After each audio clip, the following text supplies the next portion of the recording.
বহুকাল আগে থেকেই চাঁদকে জয় করার দুর্বার ইচ্ছা মানুষের। নীল আর্মস্ট্রং চাঁদে পা রাখার পর থেকে চাঁদ যেন চলে এসেছে মানুষের আরও কাছাকাছি। সৌরজগতের নানান অজানা তথ্য জানতে মহাকাশচারীরা বারবার চাঁদে ভ্রমণ করেন। এমনি করে এবার চাঁদে ভ্রমণ করে এক রহস্যজনক বস্তু নিয়ে আসার দাবি করল চীনা বিজ্ঞানীরা।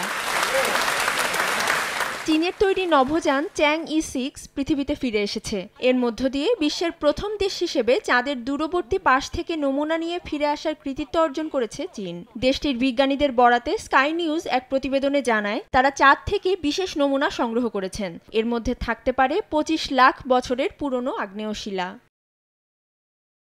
এখন জন্ম সনদ দিয়ে খোলো বিকাশ স্টুডেন্ট অ্যাকাউন্ট। নিজের বিকাশ নিজে কর। মঙ্গলবার স্থানীয় সময় দুপুর 2টায় চীনের রাজধানী বেইজিংয়ের উত্তরে ইনার মঙ্গোলিয়া অঞ্চলে চ্যাং-ই-6 প্রত্যাবর্তন করে। এটি চলতি মাসের শুরুতে চাঁদ থেকে সংগ্রহ করা নমুনা নিয়ে এসেছে পৃথিবীতে। 25 লাখ বছর পুরনো এই আগ্নেয়শিলার মধ্য দিয়ে চাঁদের দুদিকে ভৌগোলিক পার্থক্য নিয়ে ওঠা প্রশ্নগুলোর রহস্য ভেদ করা সম্ভব হবে বলে মনে করছেন তারা। অধরা শ্রেয়সী অথৈ, সময় সংবাদ।